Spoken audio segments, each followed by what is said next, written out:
जब आप उम्र के एक ऐसे पड़ाव पे हो जाते हो कि जहां से वापस जाना भी मुश्किल हो और आपको रोज ये डर सताए कि कल मेरी ये नौकरी रहेगी या नहीं रहेगी, मैं समझ सकती हूं कि आपके लिए कितना तकलीफदायक होगा।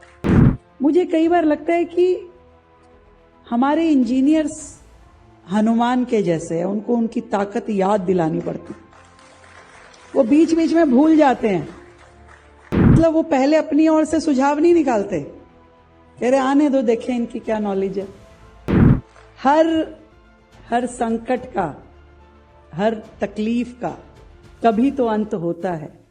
और आपकी ये तकलीफ मैं समझ सकती हूं कि वर्षों से एक उम्र गुजर गई, एक युवावस्था के व्यक्ति को वो कहे कि मैं कॉन्ट्रैक्ट पे हूं तो समझ में आती है, पर जब आप उम्र के एक ऐसे पड़ाव पे हो जाते हो कि जहां से वापस जाना भी मुश्किल हो और आपको रोज ये डर सताए कि कल मेरी ये नौकरी रहेगी या नहीं रहेगी, मैं समझ सकती हूं कि आपके लिए कितना तकलीफदायक होगा।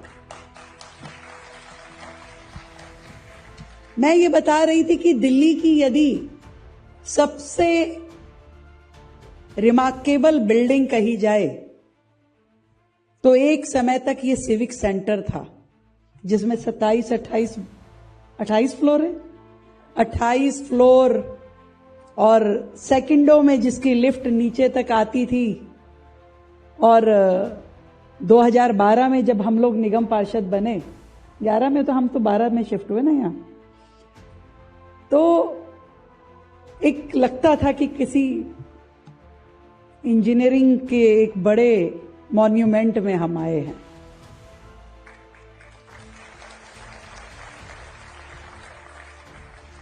उसके बाद यदि मैं कहूं कि कुछ काम दिल्ली में इंजीनियरिंग पॉइंट ऑफ व्यू से बेहतर हुआ, तो वो मोदी जी के समय की बनाई हुई हमारी संसद, हमारा अंबेडकर इंटरनेशनल सेंटर, हमारी वो सारी बिल्डिंग जो उनके समय में बनी।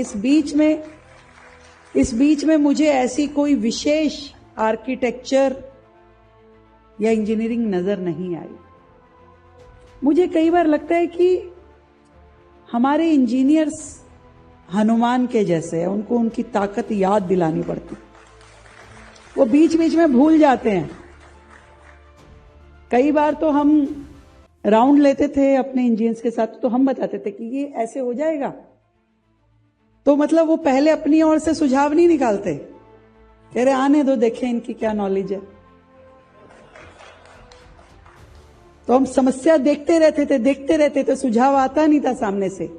फिर हम ही बोलते थे कि अच्छा ये ऐसे करे तो, हाँ ये ऐसे तो हो जाएगा मैडम, तो मैं पहले क्यों नहीं बताया।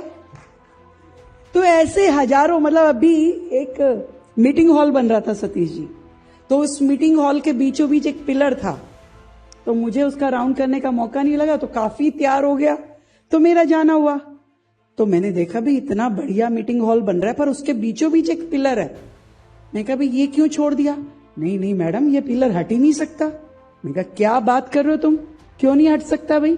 मैंने कहा इसके ऊपर कोई 4 मंजिला बिल्डिंग है, ये सिंगल फ्लोर की बिल्डिंग है, इसके ऊपर कुछ है नहीं, तुम कह रहे हो ये पिलर नहीं हटेगा। मैं कहा सुनो भाई, ये पिलर हटेगा और मैं अगले हफ्ते आ रही हूं। अगली बार आके तो पिलर भी हट गया, सारे काम हो गए। तो यानी कि ये चाहें तो कुछ भी कर सकते हैं, और मन में ना हो तो फिर कोई करवा नहीं सकता भाई। हाँ, फिर तो पिलर क्या कुछ भी।